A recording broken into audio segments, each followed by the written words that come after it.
सर्व पत्रकार बांधवांना नमस्कार।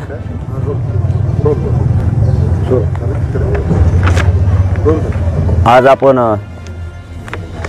यासाठी पत्रकार परिषद बोलवली की हे जे आंदोलन 4 ते 5 महिन्यापासून महाराष्ट्रभरात मराठा समाजाने उभा केलं, मराठा समाजाला जे 75 वर्षात 70 वर्षात जे मिळालं नाही ते या मराठा समाजाच्या एकजुटीमुळे आणि गोरगरीब मराठे एकत्र आले म्हणून हा मिळाला। कारण हा लढाच गरजवंत मराठ्यांचा आहे, ज्यांना गरज नाही त्यांचा हा लढा नाहीच आहे। मुळात गोरगरिबांना या लढ्यातून खूप मिळालं, कारण जे 70 80 वर्षात 75 वर्षात जे मिळालं नाही ते मराठा समाजाला या आंदोलनातून मिळालं। हेच मी आज समाजाला सांगण्यासाठी पत्रकार परिषदेच्या माध्यमातून समाजासमोर आलोय की आपण कधी काही खोटं केलं नाही, करणार पण नाही, कधी चुकीचं पाऊल मायबाप मराठा समाजाचा अपमान व्हावा असा एकही उचललेला नाही, म्हणून आपण आज माध्यमाच्या समोर येऊन समाजाला सांगतोय। माझी महाराष्ट्रातल्या मराठा समाजाला विनंती आहे की काही जाणून बुजून हे जे पाठीमागं आंदोलन आपण मुंबईला जायचं होतं त्या अगोदरही ट्रॅप रचलेले होते, त्या अगोदरही एक 20-25 दिवस रचले होते, परंतु ते त्यांचे षडयंत्र यशस्वी झाले नाही। मग शेवटचा ट्रॅप मुंबईमध्ये करायचा का असा काय त्यांची शक्यता होती तेही आपल्याला अगोदर माहीत झाल्यामुळे ते थंड पडले। पुन्हा काय कसं बदनाम करायचं, काय करायचं, मला कसं बाजूला या आंदोलनातून सारायचं, कारण हा मराठा आरक्षणाचा विषय कायमचा आता मार्गी काढतोय, काढला नाही पाहिजे। कारण त्याच्या जीवावरती काही जणांचं 10-20 जण आहेत, जास्त नाहीत ते महाराष्ट्रभरात, ते सरकारची विरोधी पक्षांची सुपारी घेऊन कंटिन्यू बोलत राहतात आणि त्यांचं म्हणणं असतं कधी काळी काय मिळालं काय नाही मिळालं, समाजात काहीतरी गैरसमज पसरायचा। परंतु ही लढाई त्यांच्यासाठी नाहीच आहे, त्यांना नाही मिळालं पण माझ्या गोरगरीब करोडो मराठ्यांना खूप मिळालं। त्यांना पैसे पदं पाहिजे असतील, म्हणजे हा सुद्धा हे पाठीमागचा जे सोशल मीडियावरचा विषय चालू आहे हा सुद्धा एक प्रकारचा ट्रॅपच आहे। कारण त्यांना कुठं मान सन्मान किंवा काही पैसे किंवा पदं पाहिजे असतील ते नाही मिळाले की ते कुठं गोरगरिबांच्या या लढ्यांच्या विरोधात बोलतात। कारण त्यांची बोलणाऱ्यांची पार्श्वभूमी समजून घ्या, पाठीमागची आम्ही घेतली म्हणूनच आज प्रेस घेतली की याच्यात राजकीय आणि विरोधी दोघांचे पण हे लोक आहेत। यांना एकच विनंती आहे, याच्यामध्ये तुम्हाला सूट आहे, फक्त इथून पुढं तरी आपण आपल्या कार्यकर्त्यांना पक्षाच्या लोकांना दापा। कारण बहुतेक पक्षाच्या लोकांना त्यांना बोलायचं सांगितलंय, तुम्हाला श्रेय घ्यायचंय, तुम्हाला श्रेय घ्यायचं तर घ्या, पण गोरगरिबांचं मराठ्यांचं खोटं बोलून वाटोळं करू नका। काही मिळालं नाही काय झालं नाही, यात भरपूर सत्ताधारी आणि पक्षातले विरोधी पक्षातले सुद्धा लोक आहेत की जे बोलत आहेत जाणून बुजून, कारण त्यांचे कुठंतरी कमीपणा होतोय असं दिसतंय, कुठंतरी त्यांना मान सन्मान किंवा काय मिळवायचं होतं ते मिळालं नाही असं दिसतंय म्हणून ते बोलत आहेत। परंतु तुमच्या मिळण्यासाठी माझ्या गोरगरीब मराठ्यांचं तुम्ही वाटोळं करू नका, म्हणून मी मराठा समाजासमोर या पत्रकार परिषदेच्या माध्यमातून आलोय। जर ते इथून पुढे गप नाही बसले तर मी त्यांच्या पक्षाच्या नेत्यासह आणि त्यांचं सुद्धा नाव घेणार आहे की या पक्षाचा नेता यांना पुढं घालतोय आणि सोशल मीडियावरती चालवायला लावतोय। आज मात्र जर ते सावध झाले या 2-3 दिवसात तर बरं, नाही झालं तर हा माणूस कोण याचे आम्ही सगळे शोधत आणले, आमच्या लोकांना सुद्धा हे सोशल मीडियावर बोलणारे कोणाचे त्याचं नाव आणि त्याच्या पक्षाचं आणि त्याच्या नेत्यासुद्धा नाव घेऊन आम्ही जाहीर करणार आहेत की यांना ह्या ट्रॅपमध्ये म्हणजे आम्हाला या आंदोलनाला बदनाम करण्यासाठी गोरगरिबांचं आंदोलन मोडलं पाहिजे। याच्यात दोघं पण आहेत, सत्ताधाऱ्यांचे पण आहेत आणि विरोधांचे पण लोक आहेत, त्यांनी थांबावं, नसता या 2-4 दिवसात पुन्हा मग आम्ही नावं डिक्लेअर करणार आहेत त्यांचे। यासाठी मी समाजाच्या समोर आलोय की मी इतका चिकाटीनं मी माझे पाठ नाही थोपटत पण इतक्या चिकाटीनं 24 घंटे रात पाठ एक करून गोरगरिबांसाठी काम करतोय आणि यांची इच्छा आहे की मी आंदोलनातून हटलो पाहिजे किंवा बाजूला निघलो पाहिजे। माझा करोडो मराठा म्हणत नाही तोपर्यंत मी हटत नाही, कारण माझा काही स्वार्थच नाही, इथं माझ्या गोरगरीब मराठ्यांचा स्वार्थ आहे, मराठ्यांच्या पोरात स्वार्थ आहे, म्हणून ही लढाई सुरू आहे। यांच्या पोटात खूप दुखायला लागले श्रेयासाठी, कारण 70 वर्ष जे झालं नाही ते झालंय। काही पक्षांना सुद्धा असं वाटतंय की 70 वर्ष झालं नाही ते आता होत आले, मग आता हे श्रेयासाठी बी ते विनाकारण काही पक्षांचे लोक मध्ये घुसवायला लागले, ते कार्यकर्ते घुसवायला लागले। विरोधी पक्षांनाही तेच वाटतंय काही की तेही आडवे घालते, त्यांना काय मिळालं।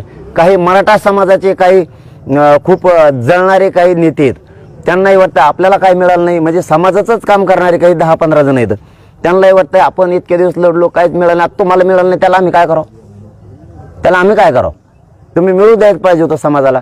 मग त्यांना असं वाटतं हा विषय संपवायला लागला आरक्षणाचा. मग आपल्याला काय राहणार आहे खाली? आपलं तर याच्यावरच दुकान चालतंय, सगळे यांचे दुकानं बंद झालीत. म्हणून माझ्या मराठा समाजाला मी सांगण्यासाठी आलोय की यांच्या ट्रॅपला मी घाबरत नाही, मोजीत बी नाही. यांचं षड्यंत्र असू नाही तर फिडेंद्र असू, फक्त समाजासमोर काय मिळालं ते सांगायसाठी मी आलोय. आत्तापर्यंत मायबाप मराठ्यांनो 57 लाख नोंदी ह्या आंदोलनामुळे मराठ्यांच्या गोरगरिबांच्या एकजुटीमुळे मिळाल्या. हे अंतिम सत्य हे 75 वर्षात झालं नाही, ते जवळपास 57 लाख म्हणजे आता 60 लाखापर्यंत हे आकडा गेला असून 60 लाख गोरगरीब मराठ्यांचं कल्याण झालेलं आहे. हे 75 वर्षात का नाही झालं? मग काही विरोधी पक्षांचे बी सोशल मीडियामध्ये काही पुट्टे लिहित त्यांचे, काही सत्ताधाऱ्यांचे पण लिहिते. अरे तुझ्या नेत्यानं तुझ्या पक्षानं का नाही केलं मग 75 वर्षात? हे आताचे सत्ताधारी आहेत. आता यांचं कोणाचं श्रेय घेण्यासाठी चाललंय तर सत्ताधाऱ्यातलेच काही लोक सुद्धा सोशल मीडियावरती उतरलेत. मग तुम्ही त्या उपकार नाही केला, आता जे दिलं ते पण माझा मराठा समाज करोडाच्या संख्येनं लढलाय तेव्हा तुम्ही दिलंय. हे मराठ्यांचं श्रेय राहणार आहे पूर्ण, तुम्हाला कोणालाही मिळणार नाही. तुम्ही किती सोशल मीडियावर लिहिलं तरी 39 लाख, दुसरा मुद्दा 39 लाख मराठ्यांना आतापर्यंत प्रमाणपत्र मिळाले. या आंदोलनाचे यश नाही का? कोण सोशल मीडियावर लिहितोय तो भंगार, हे यश नाही का? 39 लाख लोकांचं कल्याण झालंय. हे आंदोलनाचे यश नाही, काय नाही मिळालं म्हणतात. तुला काय मिळायला पाहिजे? पैसे, पद. तुझ्यासाठी आंदोलनच नाहीये, हे गोरगरीब मराठ्यांच्या लेकरांसाठी आंदोलन आहे. ते मोठे झालेत, त्यांना खूप मिळालं गोरगरिबांना. हे सांगण्यासाठी पुन्हा मी याच्यावरती आलोय. 2000 आणि 2001चा कायदा हे ओबीसी आरक्षणासाठी झालेला आहे. तिसरा मुद्दा सांगतोय, त्या कायद्यात जर एखादी व्याख्या घालायची असेल तर तो कायदा दुरुस्त करावा लागतो. 2001चा कायदा ही ओबीसींना आरक्षण देतोय. मग 2001च्या कायद्यानुसार 2007, 2004, 2008, 2014चे कायदे, 2012चे कायदे तयार झाले. 2001च्या कायद्यानुसारच नवीन शासन निर्णय जर घ्यायचा असला तर नवीन काय असेल तर शासन निर्णय घ्यायला लागतो. सगळ्या सोयऱ्यांना शासन निर्णय घेतला असता तर ते उडालं असतं. मग मराठ्यांना ओबीसीत आरक्षण द्यायचंय, हे खास करून मराठा बांधवांना सांगतोय. ओबीसीत आरक्षण द्यायचं. मराठ्यांच्या कुणबी म्हणून नोंदी सापडल्यात, त्या दुरुस्ती 2001च्या कायद्यातच व्हायला पाहिजे, तरच ते चॅलेंज होत नाही किंवा ते उडणार नाही. आणि आपलं चॅलेंज झालं तर ओबीसीचं सगळंच आरक्षण उडतंय मग, कारण आपण सुद्धा ओबीसी आरक्षणात आहेत कुणबी म्हणून. आपलं जर उडणार असलं तर त्यांचं सुद्धा 2001च्या कायद्यानुसार, 1967च्या कायद्यानुसार, 1990च्या कायद्यानुसार, मंडल कमिशननुसार सगळं उडतंय. मग त्यांचं सुद्धा, त्यांचंही काय राहत नाही. म्हणून त्या दिवशी मुंबईला गेल्याच्या नंतर आपण इथूनच सांगितलं होतं की 54 लाख नोंदी सापडल्या, त्या प्रमाणपत्र द्या, त्यांच्या परिवाराला द्या. तर माझी मराठा बांधवांना विनंती आहे, 54 लाखांना प्रमाणपत्र त्यांनी वाटप करत आणले जवळपास. पण 54 लाख ज्या नोंदी सापडल्यात, ही 5वा मुद्दा सांगतोय, 54 लाख नोंदी सापडल्यात. ज्यांच्या नोंदी सापडल्यात त्या बांधवांच्या परिवारांना अर्ज करणं आवश्यक आहे. आता तुम्ही अर्ज करा, तुम्हाला सगळ्याला प्रमाणपत्र मिळून जातील. गावोचे गावं निघायला लागले. मग आपण सांगितलं होतं की ते 54 लाख नोंदी त्यांना प्रमाणपत्र द्या आणि त्यांच्या परिवाराला पण द्या. तर परिवाराने अर्ज केले, त्यांचे पण निघायला लागले. असे कितीतरी गाव आहेत की ते गावोचे गावं निघायला लागलेत. आपण सुद्धा ज्यांच्या नोंदी निघाल्या त्या परिवाराने तातडीने अर्ज सादर करा आणि आपण आपले प्रमाणपत्र काढून घ्या. आपण सांगितलं होतं मुंबईला शांततेत जाणार आणि शांततेत आरक्षणच घेऊन येणार. आम्ही मोकळे माघारी येणार नाहीत. आरक्षण म्हणजे काय तिथं घमेला ठेवलेलं होतं की एखाद्या म्हणून गुन्हे घेऊन यायचंय? आरक्षण म्हणजे हे कायद्याचं राज्य, तुम्हाला कायद्यात दुरुस्ती करावं लागेल, त्याचा अध्यादेश काढावा लागेल, तरच मराठ्यांना कायमस्वरूपी टिकणारं आरक्षण मिळणार आहे, नाही तर मिळणार नाही. आणि हेच सगळ्या सोयऱ्यांचा जो आपल्याला अध्यादेश काढायचा होता, जो अधिसूचना काढायची होती, त्याला 2 महिन्यापासून सरकार जाणून बुजून काढत नव्हतं, कारण त्याच्या दबावाखाली येऊन सरकार काढत नव्हतं. आपण सांगितलं तुम्हाला जर तेव्हा पाहिजे असला तर मराठी तुम्ही आता डोक्यातून काढून टाका, तुमचे आहेत म्हणून. आणि मराठ्यांचे पोरं करोडोच्या संख्येनं मुंबईत गेले, म्हणून सरकारनं पुण्यापासूनच सुरू केलं. हे पुणे, लोणावळा, वाशी की आम्ही करतोय, पण आपल्याला करतोय नव्हतं पाहिजे, अध्यादेशच पाहिजे होता लिखित, आणि तो पण राजपत्रितच पाहिजे होता. मग त्यांनी राजपत्रित अधिसूचना आपल्यासाठी काढल्यात वाशीत गेल्याच्या नंतर. मग आपण वाशीत जाऊ किंवा आझाद मैदानाला जाऊ, नगरला राहू, पुण्यात राहू किंवा आंतरराष्ट्रीय राहू, आपला विषय काय होता की मराठा समाजाला ज्यांच्या नोंदी सापडल्या नाहीत त्या सगळ्या सोयऱ्यांना ज्या नोंदी सापडल्यात त्याच्या आधारावरती आरक्षण द्यायचंय. म्हणून सगळ्या सोयऱ्यांचा आम्हाला कायदा पाहिजे, यासाठी आम्ही मुंबईत येतोय. मग कायदा बनवण्यासाठी त्या 2001च्या कायद्यात दुरुस्ती करण्यासाठी अधिसूचना काढणं आवश्यक आहे. ती प्रक्रिया आहे. एखाद्या दुकानचं लायसन काढायचं असलं तरी 15 दिवस जाहीर प्रकटन अगोदर द्यावं लागतं. एखाद्याचा फेर जरी जमिनीचा वाढायचा असला तरी 15 दिवस त्यांना जाहीर प्रकटन द्यावं लागतं. एखादा प्लॉट तुम्हाला शहरात घ्यायचा असला तरी जाहीर प्रकटन द्यावं लागतं. हे कुणाचं आहे? तसं त्यांनी अधिसूचना काढली, कारण त्यांना ह्या सगळ्या सोयऱ्यांचं कायद्यात रूपांतर 15 तारखेला अधिवेशन बोलवलंय, त्याच्यात करायचं आहे. आणि मग त्याची अंमलबजावणी करून ज्या मराठ्यांच्या नोंदी सापडल्या नाहीत त्या मराठ्यांना, ज्यांच्या नोंदी सापडल्यात त्याच नोंदीच्या आधारावर प्रमाणपत्र महाराष्ट्रभरातल्या मराठ्यांना नोंदी न सापडल्याला मिळणार. मग अधिसूचना निघाली. मराठे गेले शांततेत आणि शांततेत आरक्षण घेऊन आले. तर मराठे शांततेत गेले आणि शांततेत आरक्षणच घेऊन आलेत, कायदा घेऊन आलेत. म्हणजे आता त्याची अंमलबजावणी होणार आहे. आता त्याचं कायद्यात रूपांतर 15 तारखेला होऊन त्याचं 15 तारखेला त्यानंतर त्याची अंमलबजावणी होणार आहे. म्हणजे नोंदी नसलेल्या मराठ्यांना नोंदी ज्यांच्या मिळाल्या त्याच्या आधारावर त्याच्या सोयऱ्यांना कुणबी जात प्रमाणपत्र मिळणार महाराष्ट्रभर. हे गोरगरीब मराठ्यांना मिळाले. मराठ्यांनी 75 वर्षात जो कायदा बनला नाही तो कायदा बनवला. हे येस नाही का आंदोलनाचं? सोशल मीडियावर लिहितो काय मिळालं, हे येस नाही आहे का? तुला कळतंय का कायदा कशात बदल करायला लागतो, कायद्यात काय दुरुस्ती करायची, काय अधिसूचना काढायच्यात, कायद्यात रूपांतर त्याचं कसं करायचंय, हे पण तुला कळत नाही. लिहितो नुसता, घरी झोपतो, कोणत्या तरी राजकारण्याचं ऐकतो, सुपारी घेतो. विरोधी पक्ष सत्ताधारी सगळे एकवटले त्याच्यात. आणि यांनी अंधारातून त्यांच्या पडद्याच्या पाठीमागून कार्यकर्ते पुढे घातले. ते जर ह्या 2-4 दिवसात गप्प बसले नाही, त्या कार्यकर्त्याच्या नावासह ह्यो कोणत्या पक्षाचा नेता आहे, विरोधी पक्षाचा आणि सत्ताधाऱ्यांचा, त्यांच्या पाठीमागचे जे मंत्री आहेत त्यांचे सुद्धा नाव घेणार आहेत. आणि विरोधी पक्षातले जे आमदार आहेत, नेते, त्यांचे सुद्धा आम्ही नाव घेणार आहेत. यांचे कार्यकर्ते यांनी पुढे घातलेत मराठ्यांचं वाटोळा करायसाठी. म्हणून मराठ्यांना सांगतो, मराठ्यांना मिळालेलं आहे आणि गोरगरिबांची काय ओरड नाही. हे 4-5 टक्कूचे 15-20 जण आहेत, यांचं सगळं दुकानं बंद पडत, मराठ्याच्या जीवावर खाणारी हे यांचं पुरं आयुष्य याच्यात गेलेलं आहे. मराठ्यांचं रक्त पिऊन मोठं व्हायचं, ज्यांना ते सहनच व्हाय नाही आता, की एक गरीब घरातलं पोरग लढतंय गोरगरिबासाठी आणि हे पुढं आलाय. हे यांची सगळ्यात मोठी पोटदुखी, की हे पुढं आलाय आणि हे प्रश्नच मार्गी काढतो, हे फुटत नाही, मॅनेजर होत नाही, आपलं काय होणार आहे आता. ही पोटदुखी यांची सगळ्यांची. आणि मी जिवंत आहे तोपर्यंत गोरगरिबांसाठी लढणारच. मी त्याच्यासाठी महाराष्ट्रातल्या मराठा समाजाला सांगतोय, 10 तारखेला मी प्रचंड मोठी बैठक पण लावली आणि 10 तारखेला या कायद्याची अंमलबजावणी व्हावे म्हणून मी आमरण उपोषण करायला लागलो. मी कुठेही बसो, मी ओपन बसलो तरी मराठा म्हणूनच बोलतो आणि 4 भिंतीत बसलो तरी मराठ्यांच्या आरक्षणाविषयीच बोलतो. मी दुसरं कधीच काय बोलत नाही. आणि जर 4 भिंतीत मला दुसरं काही करायचं असतं तर मी मागच्या दारातून घरी गेलो असतो ना, लोकात कशाला आलो असतो, काही घ्यायचं असतं तर. मी 4 भिंतीतून बाहेर आलो तरी कायदाच हातात घेऊन आलो आणि माझ्या बाहेर उभा राहिलेल्या महाराष्ट्रातल्या मराठ्यांच्या पोराला दाखवलाय. ही अधिसूचना राजपत्रित अध्यादेश निघालाय. आता याचं कायद्यात रूपांतर होणार आहे आणि अंमलबजावणी होणार आहे. बाहेरून त्यांना दाखवलंय. मी वाकडं पावलं टाकत नाही. चूक माझ्या मायबाप मराठा समाजाला डाग लागण असं एकच पाऊल उचलत नाही. मी इतका त्याग करून, इतका चिकटपणानं सातत्याने ही लढाई लढतो. इतकी तू लढून दाखव, चल तू इतकी, फक्त मी लढतो इतकं रात्रंदिवस माझ्यासारखं फिरून दाख. मी 4-4 रात्री 4-4 दिवस सलग जागवतो आणि सलाईन घेऊन पुन्हा दुसऱ्या दिवस सकाळी जागेव.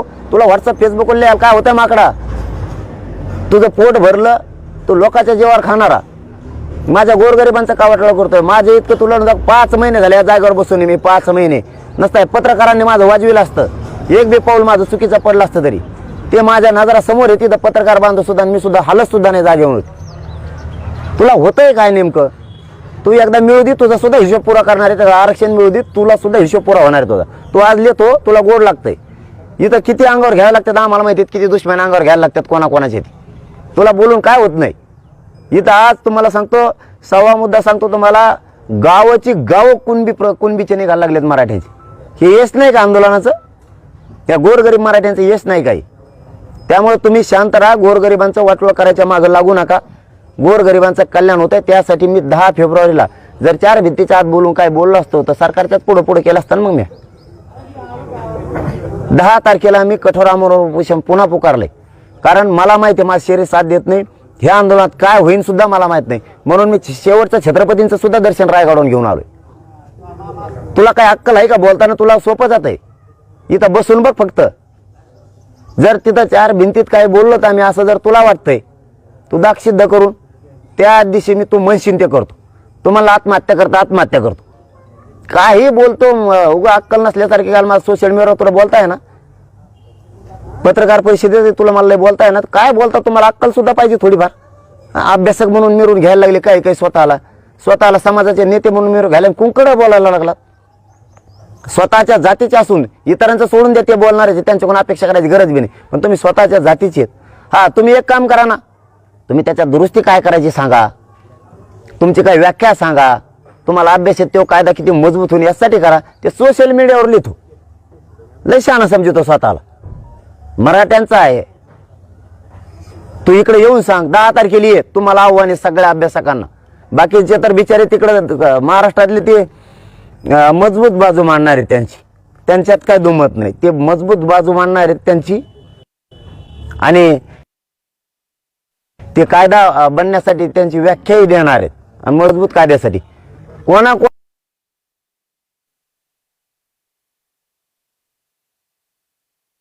कोणाचं काय दुखतंय ना त्यांनी इथे येऊन सांगा. तुमच्या समोर आज जाहीर आवाहन करतो मी, ज्या कोणाकोणाचं दुखत आहे त्यांनी इथं अंतरवाली लिहा, तुमचं लेखी सांगा मला काय काय करायचंय आणि असा कायदा बनला पाहिजे असं मला सांगा. 10 तारखेचं उपोषण तुम्ही म्हणतात तो सोडित नाही. तुम्ही म्हणतात ना सरकारचं ऐकलं नामकं केलं, जे कोण सोशल मीडियावर येतात ना ते अंतरवालीत येऊन बसा 10 तारखेला. तुम्हाला पाहिजे तसा कायदा बनवायचा नाही. महाराष्ट्रातल्या मराठ्यांच्या समोर सांगतो आता फिरून बोलायचं नाही. त्या सोशल मीडियावर त्या भंगार चाळे त्याच्यावर करायचं नाही. तुम्ही 10 तारखेला मी उपोषणाला बसतोय, इथं या. तुम्हाला कसा कायदा पाहिजे तो बनूस तर मी उपोषण सोडत नाही. तुमच्यासाठी मरायला तयार आहे. आता जातीसाठी होतो, आता तुमच्यासाठी तयार आहे. इथं या आणि तुमच्या व्याख्या सांगा काय काय सरकारला घ्यायला लावतो. कशाला लिहून आपल्या समाजाचं 70-80 वर्षाच्या नंतर मराठा समाज एकत्र आलाय, कशाला नाटकं करता रे, कशाला फूट पाडता मराठ्यात. किमान तेवढा तरी स्वाभिमान ठेवा. तुम्हाला 7वा मुद्दा सांगतो आता, पिढ्यानं पार मराठा समाज एकत्र येत नव्हता. या आंदोलनाचे यश नाही, मराठी माझे एकत्र आले. 1-2 दिवस मागं पुढे होऊन आरक्षण जात एकत्र आली याचा तरी आनंद ठेवा. तुम्हाला पहिल्यापासून चालेच येते. जात एकत्र आली की कुठेतरी तुम्हाला चूक शोधायची, चांगलं नाही शोधता आलं का, काय मिळालं याच्यातून हे नाही शोधता आलं का. तुम्हाला 8वा मुद्दा सांगतो. महाराष्ट्रात सर्वे झाला, मागासवर्ग आयोगानं मराठा समाज आरक्षणात यावा. ज्यांना हे आरक्षण घ्यायचं नाही त्यांच्यासाठी आवाज सुद्धा सादर केला. आंदोलनाचे यश नाही काही लिहित हो त्याच्यावर, हे आंदोलनाचे यश नाही. मागासवर्ग आयोग स्थापन झाला नव्यानं, हे आंदोलनाचे यश नाही का. हे का नाही झालं मग 5 वर्षात सांग.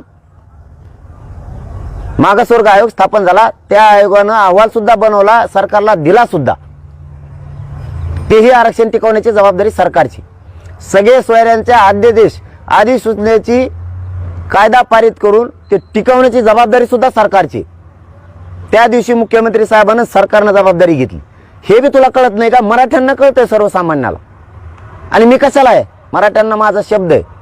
सरकार फिरकार मला माहित नाही, विरोधी माहित नाही, मला फक्त मराठ्या माहिती आहेत. माझं दैवत मराठा समाज आहे, मायबाप मराठा समाज आहे. या कायद्याच्या अंमलबजावणी तर मी हे तुमचं पोरगा हटत नाही, मेलो तरी हरकत नाही, हे शब्द आहे माझा तुम्हाला. म्हणून 10ला पुन्हा उपोषण करायला लागलोय.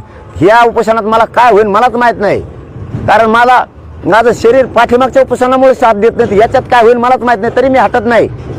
कारण मला मराठ्यांच्या गोरगरिबांच्या पोरावर आरक्षण देऊन त्यांच्या चेहऱ्यावर हसू बघायचे आणि यांना नेमकं ते सहन व्हायना. यांना वाटतं याला काहीतरी करून बाजूला काढायचं. आता ते एक नवीनच आणलं, म्हणले मग काय पाठी राखे अदृश्य हात. पाठीमागं म्हणले शरद पवार हे, नंतर म्हणले फडणवीस हे, आधी म्हणले शिंदे आहेत, एकनाथ शिंदे साहेब आहेत, म्हणले उद्धव ठाकरे साहेब आहेत, नंतर कोण कोण हे म्हणले, म्हणजे माझे पाठीवर राखे.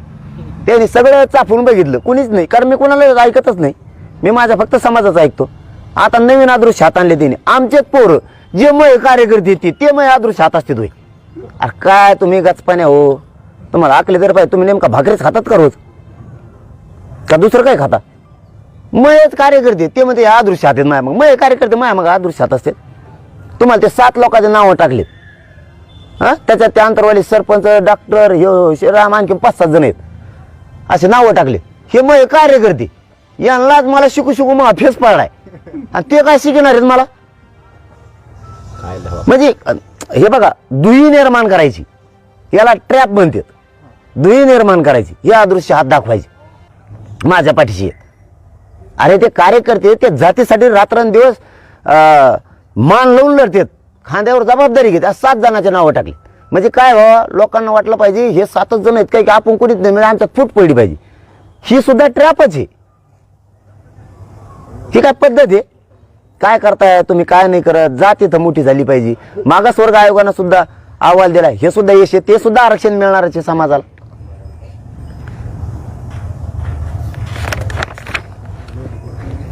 शिंदे समिती गठीत होत नव्हती कुणबी प्रमाणपत्र सापडण्यासाठी. 75 वर्षात का नाही केलं? कोणत्या ह्या मागच्या काही विरोधीचं पोट दुखत आहे, काही सत्ताधाऱ्यांचं पोट दुखत आहे श्रेयासाठी, यांचं दुखत आहे यांच्यात मिळायला लागलं म्हणून. म्हणजे ह्या काळात विरोधीचं दुखायला लागलं, यांच्या काळात मिळायला लागलं म्हणून. आता सरकारमध्ये दुखत आहे मला श्रेय मिळाना म्हणून. बघा आता यांचा कार्यक्रम. पण मराठा समाजाने एक लक्षात घ्या, ह्या आंदोलनामुळे आपल्याला खूप मिळाले, त्यांची काडी लागून द्या दोघांची तिकडं. आपल्या लेकराचं कल्याण झालं. समितीनं गठीत होत नव्हती, समिती गठीत केली. समितीनं 57 लाख नोंदी सापडल्या. तुम्हाला नवा मुद्दा सांगतोय. गठीत झाली, तिने 57 लाख सापडलेत. किमान हे आकडा अंदाजे 1.25 करोडच्या पुढे गेला सर आता परिवाराच्या सह. मग एवढे मिळालेत समितीमुळे. समिती रात्रंदिवस काम करते. या आंदोलनाचं यश नाही का? दावा मुद्दा समिती वाढू देत नव्हती. मुदत वाढ वाढून घेतली का नाही आपण? पुन्हा समिती मराठवाड्यात आणि महाराष्ट्रात काम करायला लागली. तुम्हाला 11वा मुद्दा सांगतो.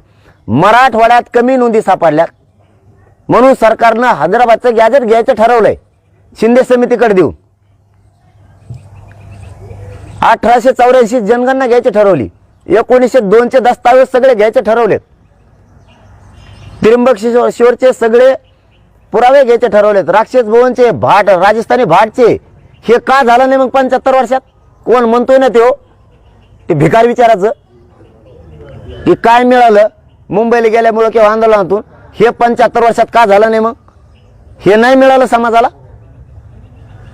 तुम्हाला पोट दुखायला याच्यासाठी लागलंय. मायबाप मराठ्यांना तुम्हाला सांगतो यांचं पोट दुखायला लागलंय. आपल्या गोरगरिबांना मिळालंय आणि हे यांना सहन व्हाय नाही.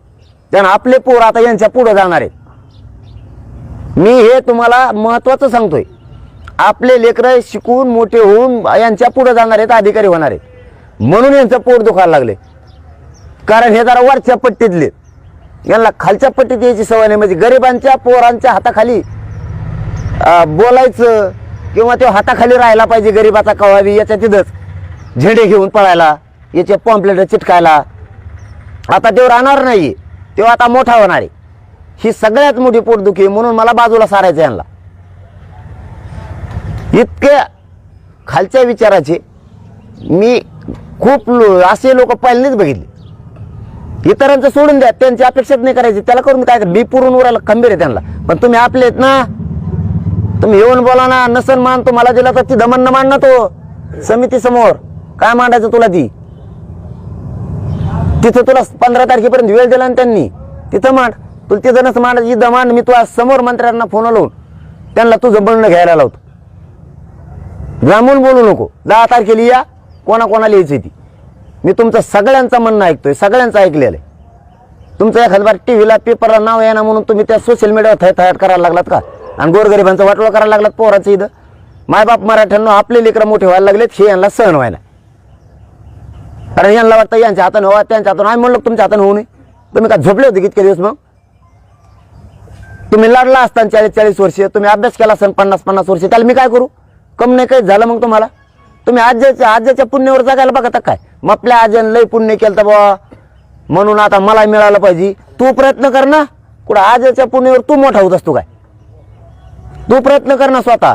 काय कायच असतं ते आम्ही मागं लय काम केलं तर बा मग आता आम्हाला पाहिजे. तू प्रयत्न कर. मी बी माझ्या बाकीच्या पुण्यावर नाही करत.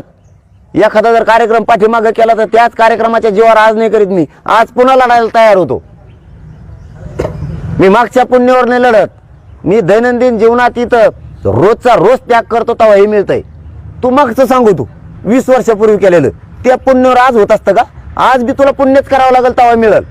तुला आजही लढावचं लागेल तेव्हा मिळेल. तू मागं एकदा कवा लढावा होता, कोणाच्या ध्यानात नाही राहिलं तेव्हा. 70-80 वर्षापूर्वी कवा लढावा होता कोणाला माहित. तुला 70 वर्षापूर्वी आता तू वय किती पाहिजे मग 140 तरी पाहिजे ना. तू आता हे 35 वर्षाचा काय बोलते तर काय नाही येडपाटावून कुंकडे बी. तू रोज लढायला लागेल तेव्हा मिळेल तुला. तो मागच्या पुण्यावर नाही मिळू शकत तुम्हाला. हे सुद्धा मराठ्यांच्या आंदोलनाचं यश झाले शिंदे समितीने काम केलेलं. देवदेवतांच्या सगळ्या संस्थांचे त्यांनी आता पुरावे घेतलेत. 33-34 ते घेत नव्हते. घेतलंय का नाही घेतलं हे 12वा मुद्दा आहे. कमून नाही घेतलं 75 वर्षात. ते फक्त पीक पाहण्या अहवालात तपासायचे समिती. 14 नंबर तपासत नव्हते. जन्मदाखले घेत नव्हते. हे 4 घ्यायला लागलेत. हेच आंदोलनाच्या गोरगरिबांचं यश आहे. तुमचं नसन रे. तुम्हाला वाटतंय काय नाही मिळालं. तुम्हाला नाही मिळालं. तुम्हाला पैसे आणि पद पाहिजे होते. मी आहे तर तुम्हाला पैसे नाही पद नाही. तुमचं दुकान बंद. आणि आता तर तुम्हाला उघडच पाडणार आहे. तुमच्या मागच्या नेत्याला सुद्धा उघड पाडणार आहे मी. आम्ही त्यांचे नावच शोधलेत. ह्यो कार्यकर्ता कोणाचा आहे आणि याला त्याचा नेता बोलायला लावतोय. तुम्हाला बी उद्या नेत्यांनाही सांगतो. तुम्हाला उद्या मराठ्याच्या दारात उभं राहायचे. तुम्ही आता कार्यकर्त्याला बोलायला लावता. तुमच्या बोललेल्या कार्यकर्त्याच्या प्रश्नाचं उत्तर माझा मराठा विचारणार आहे तुम्हाला. बघा विचारतोय का नाही. तुमचा कार्यकर्ता सोशल मीडियावर उलट आंदोलनाच्या बद्दल का लिहित होता विचारणार आहेत तुम्हाला. नसता तुमचे कार्यकर्ते गप्प बसवा. तुम्हाला कुणाला श्रेय पाहिजे सत्ताधाऱ्याला म्हणून तुम्ही तुमचे लोक लिहायला पाठविलेत. विरोधकांना यांच्या हाताने मिळायला लागले म्हणून तुम्ही लिहायला लावायला लागला तुमच्या कार्यकर्त्यांना. तुमच्या कार्यकर्त्याला तुम्ही थांबवा.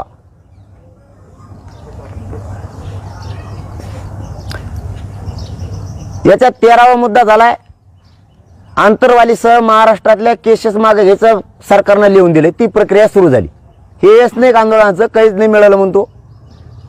हे आंदोलनाचे यश नाही का. तुम्हाला 14वा मुद्दा सांगतो. ओबीसीच्या सगळ्या सवलती मराठ्यांना लागू केलेला शासन निर्णय घेतलाय. हे यश नाही का. तो एका डोळे गेले का तुला वाचता येत नाही का. भंगार सगळ्या दुनियाचा तू. गोरगरिबाच्या अन्नात माती घालू नका तुम्हाला सांगतो. तुम्ही तुमचं लढायचं. तुम्हाला काही बोलायचंय. आंदोलन संपल्यावर मला 2 तोंडात आणा. पण आत्ता नाही. आत्ता कोणाला मान मिळाला नसेल तर मी तुमचे सगळ्यांचे महाराष्ट्रातले जे दुखालेत त्यांची आज दिलगिरी व्यक्त करतो. पण सध्या चपधप कोणी करायची नाही.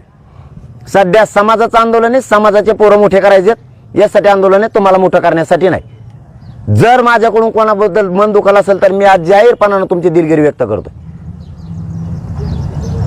पण तुम्ही याच्यात दुही निर्माण होऊ देऊ नका आणि गोरगरिबांचं वाटोळ होऊ देऊ नका. नसता तुम्हाला गोरगरिबाचे लोक आता सोडणार नाहीत. हे पण पुढचं बी सांगून ठेवतो लगेच. आता दिलगिरी व्यक्त केल्याच्या नंतर तरी कोणाचा मन दुखाला असेल कोणाला बोललो नसेल बोललो. गर्दी आहे. तानापाणी आहे. मला सगळ्यालाच डोकं लावावं लागतंय. सगळेच एकट्यालाच वाढायला लागतंय मला.